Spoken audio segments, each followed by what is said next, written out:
Alhamdulillah. So we Alhamdulillah. start with our question answer session, then we move forward. Is there any question? Share. Uh, okay, Yes, please.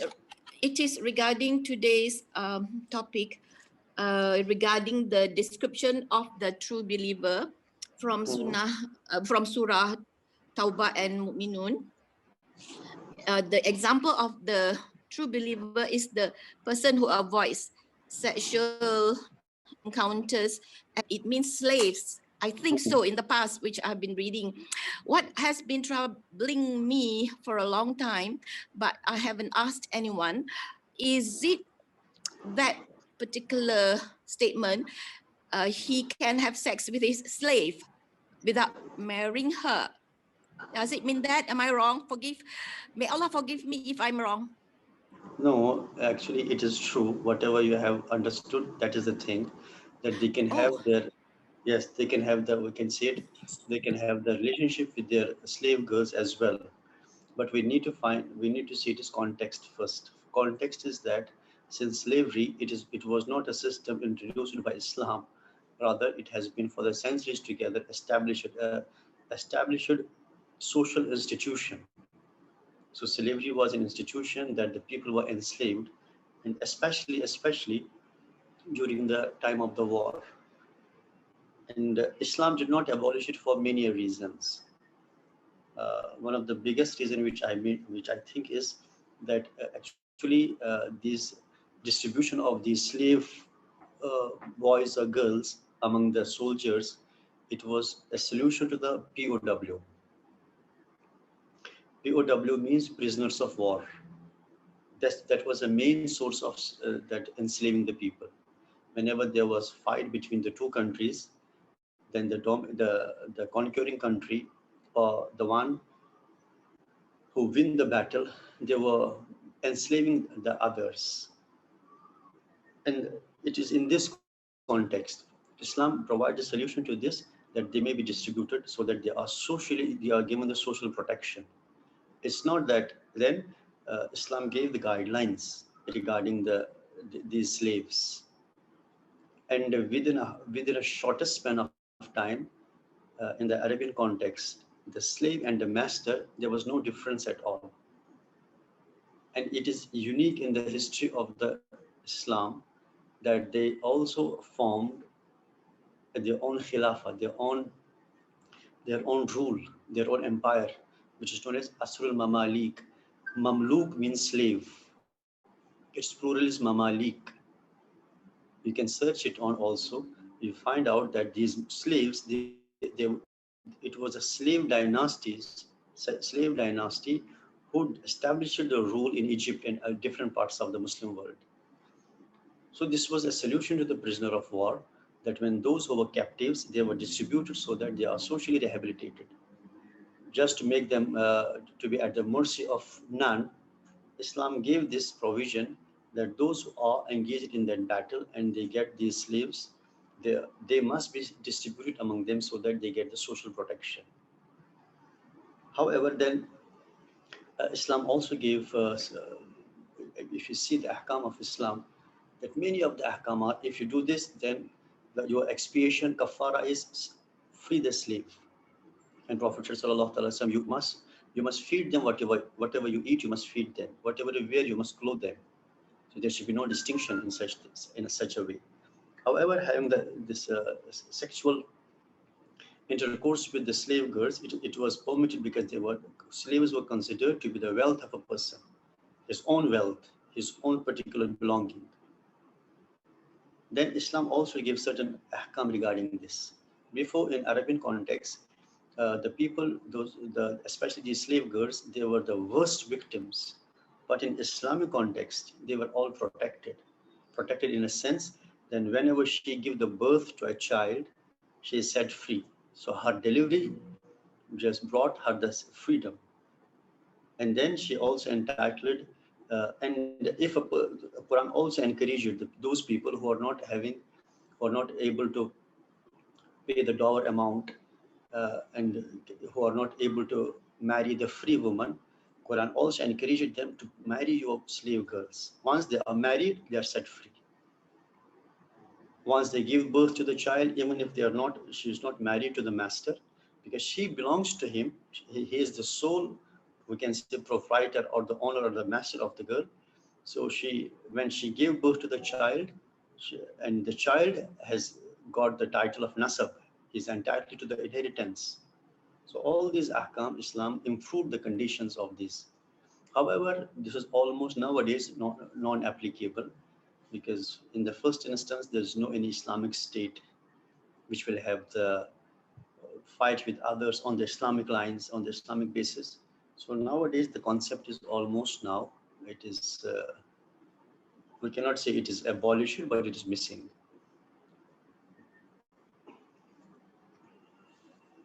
So Sheikh, slavery in Islam is still legally in the Sharia. It's still allowed But there are conditions. It's nowadays. not, there are conditions. Condition is that whom you are supposed to make a slave. Enslavement of the free people in normal condition is totally haram. It's Oh, totally forbidden. You cannot enslave any person in normal conditions. oh, So slavery is only applicable whenever there is war between the two countries, Islamic country and the non-Islamic country, un-Islamic country. And then it's a solution to the prisoners of war. If they are kill them or to send them into the concentration camps or to absorb them into the society. These are the only three options. Islam neither accepted their killing nor to push them into the concentration centers so that they will have the access to all the evil. You can see nowadays, just a replica, we have the slum areas, which are totally isolated places. And the slums are the hub of all evil because they think that they are totally separated from the mainstream society. So they have access to all the evil. So Islam won't allow this type of thing. So to isolate them from the society and just put them into the concentration centers where they have access to all the evil, rather Islam teaches us to absorb them into this mainstream society. And then Islam also laid the foundation of certain important ahkam, that you should not make any sort of injustice against them. You should not just put upon their shoulders extra burden which they cannot carry out. And then whatever you eat for yourself, you must feed your servant, your slaves. Whatever you wear, you must clothe your servants. And Prophet said, sallallahu ta'ala alayhi wasallam, that if a person frees a slave, so his eyes are protected against the eyes of the slave. So Prophet mentioned the parts of the bodies. So presently, I say that's why I said it's not applicable nowadays because there are no conditions found. So when conditions are found, if there is Islamic State, established Islamic State, and then they see that any other country, then there is a difference of opinion among the fuqaha that what should be the cause of the battle. So one of the opinion is that if they see that in any non-Muslim country they are doing injustice against the people, the basic objective of jihad is iqamatul adl, establishment of justice on earth. So they are supposed to wage war again. Firstly, they have to send the warnings to them. If they don't mend their ways, then they can launch an army attack upon them, and during the battle, whatever whatever people are the captives, they will be distributed among the, and they will be under the custodianship of the Islamic Khalifa. Then he will distribute them among the soldiers, those who were involved in the fight. And then they are supposed to just follow the Islamic guidelines regarding these slaves.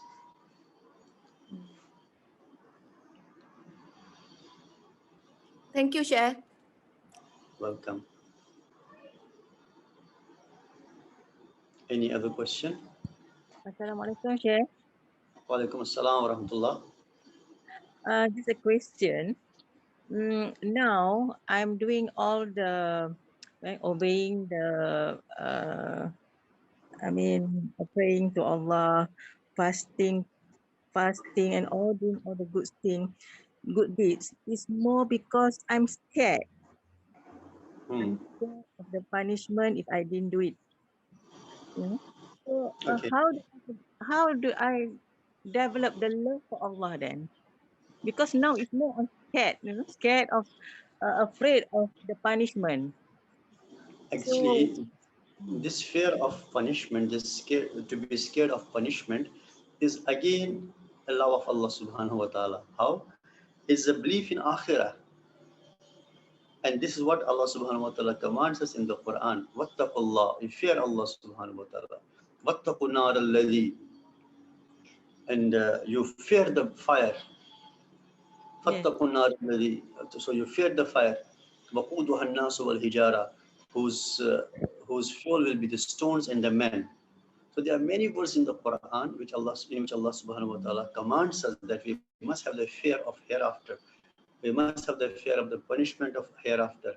We must have the fear of the Jahannam. And this fear of Jahannam, this fear of punishment, this fear of hereafter is again the sign of Iman, is a strong sign of one's Iman. Abdullah bin Masud radiallahu anhu, he was passing where he saw that there was some fire. Somebody set a blaze. When he saw the fire, he fell unconscious. When he was brought back to the consciousness and people asked him what happened with him, he said, I saw this fire, it reminded me of the Jahannam. So he was so terrible, he was terribly scared. And there are many stories of our Sahaba and our Tabi'een and our predecessors that how much they were scared of the Akhirah. And Sayyidina Umar ibn Khattab radiallahu anhu, it is mentioned about him that when he was on his deathbed, he was immensely, terribly scared about the Akhirah. Then he said to him, then he prayed to Allah and he said, La illam yarhamni rabbi, ya Allah, if you don't have mercy upon me this time, then I'm destroyed. Why li? Woe to me if you don't have the mercy upon me. So this fear of Allah subhanahu wa ta'ala is a good thing. You must be thankful to Allah that at least Allah has put this fear into your heart. You see how many people are there, they don't scare the consequences of their evil deeds. But at the same time, was having the full faith and hope in Allah subhanahu wa ta'ala that inshallah He will forgive all the past sins. Never ever let the shaitan or the Satan to get a chance to develop hopelessness.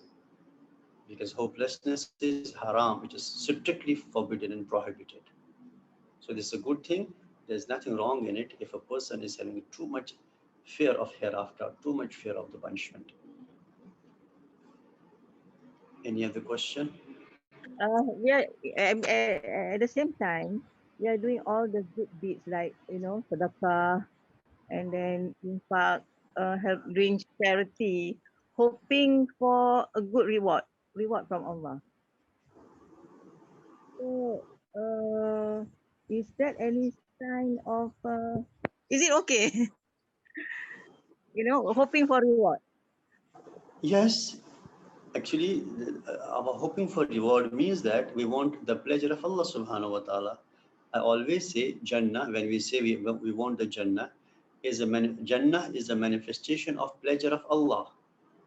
Likewise, Jahannam is a manifestation of displeasure of Allah subhanahu wa ta'ala. If we ask Allah subhanahu wa ta'ala, Ya Allah, you save us from Jahannam, it means that we ask Allah, Ya Allah, we seek refuge from your displeasure. When we say, Allah, you grant us the Jannah, we are doing these good deeds to get the reward, it means a sign of one's faith in Allah. Then why a person is doing this? If there's no faith in Allah, then why should a person spend in the path of Allah? So spending in the path of Allah is itself, or performing any good deed, is a sign that a person has a firm belief in Allah. That's why that person is doing that ibadah. Otherwise, why should he do it? So doing all these good deeds with the and Quran, there are many ahadiths in which Prophet ﷺ has specifically mentioned that if you perform this deed with the intention of getting reward, as Allah subhanahu wa ta'ala, Prophet said sallallahu alaihi wasallam, man sama Ramadan imanan wahtisaba ghufira lahu ma taqaddama min dhanbi. Whoever observed the fasting in the month of Ramadan, imana, with full faith and with an intention of getting reward. Specifically it is mentioned, wahtisaba. Ihtisab means having the intention of getting reward. غُفِرَ لَهُ مَا تَقَدَّمَ مِنْ ذَنْبِهِ.